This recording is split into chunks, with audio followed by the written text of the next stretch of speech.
اعوذ باللہ من الشیطان الرجیم بسم اللہ الرحمن الرحیم۔ سفر آخرت کے معزز خواتین و حضرات، السلام علیکم۔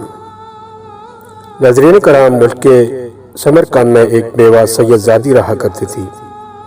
اس کے چند بچے بھی تھے۔ ایک دن وہ اپنے بھوکے بچوں کو لے کر ایک رئیس آدمی کے پاس پہنچی اور کہا کہ میں سید زادی ہوں، میرے بچے بھوکے ہیں، انہیں کھانا کھلا دو۔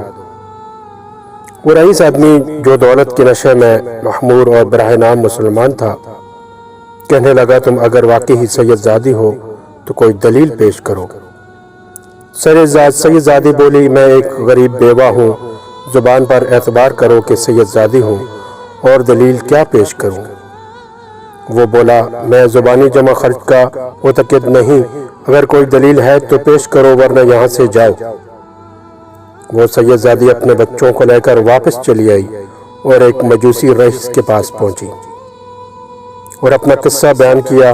وہ مجوسی بولا، محترمہ، اگرچہ میں مسلمان نہیں ہوں مگر تمہاری سیادت کی تعظیم و قدر کرتا ہوں، آؤ میرے ہاں قیام فرماؤ اور میں تمہاری روٹی اور کپڑے کا ضامن ہوں۔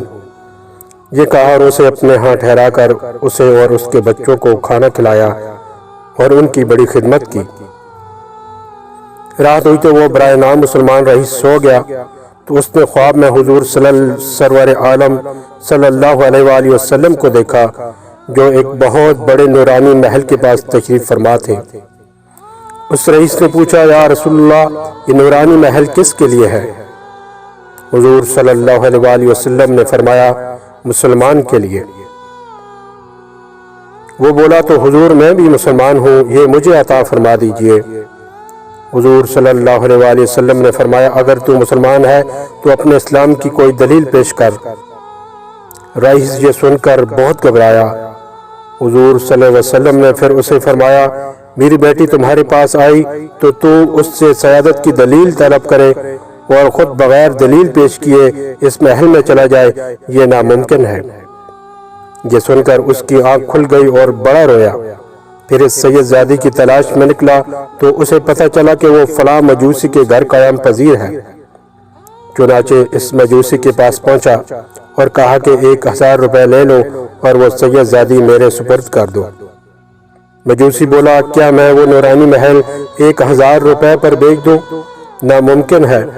سن لو، حضور صلی اللہ علیہ وآلہ وسلم جو تمہیں خواب میں مل کر اس محل سے دور کر گئے ہیں، وہ مجھے بھی خواب میں مل کر اور کلمہ پڑھا کر اس محل میں داخل فرما گئے ہیں۔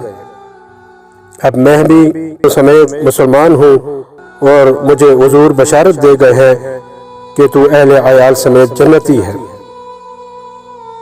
ناظرین کرام، دلیل طلب کرنے والا برائے نام مسلمان بھی جنت سے محروم رہ گیا اور نسبت رسول صلی اللہ علیہ وآلہ وسلم کا لحاظ کر کے بغیر دلیل کے بھی وہ تعظیم و ادب کرنے والا ایک مجوسی بھی دولت ایمان سے مشرف ہو کر جنت پا گیا۔